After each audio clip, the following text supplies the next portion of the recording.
My name's Jacob, and today marks the day of me being 5 years self-harm free. 5 years of me not cutting myself.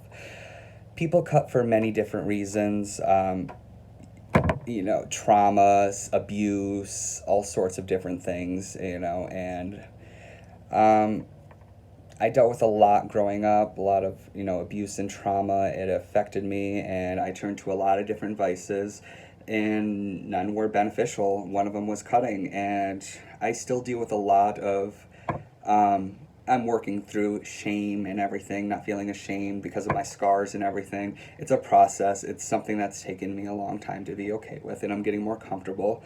Um, 5 years, it really was taking over my life. I was doing it at school. I remember when I was 17, I was doing it in the school bathroom, and, I had cooking class the next period, and I couldn't stop the bleeding, and it was bad because, people who cut or burn or any other self-harm, they aren't looking for attention. I don't know where people got that from because people who do this tend to wear long sleeve shirts in the 90-degree weather, sweating, and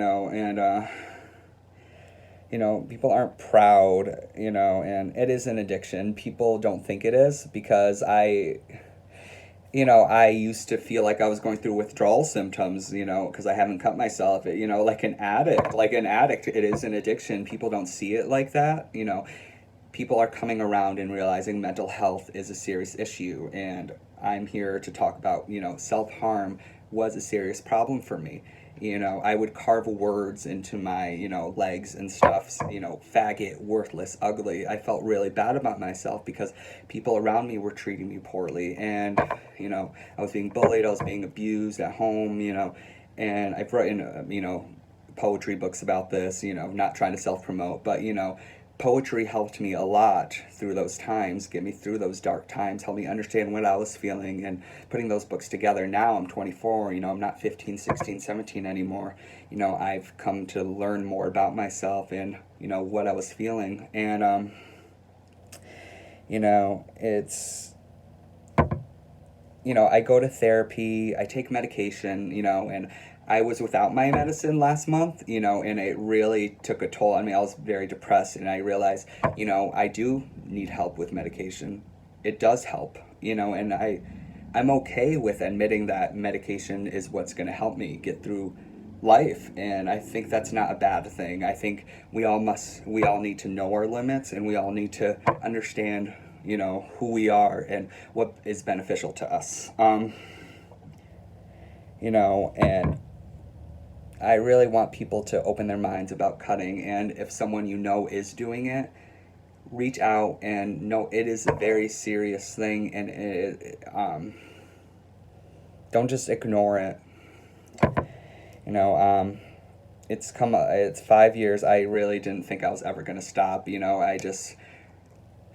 It's a lot to overcome, and I've come very far from where I was, and I'm very proud of myself for it. 5 years is quite an accomplishment, and I success isn't based off anyone else.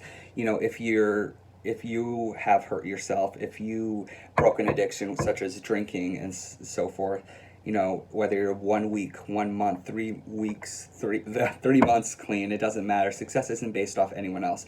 You, deserve to feel success even if you're 1 day clean.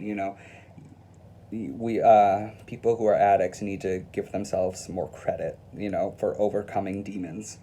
So and also, like, because of my illness, and I've hurt people along the way, and put myself at a distance from people, trying to self sabotage and for my own comfort.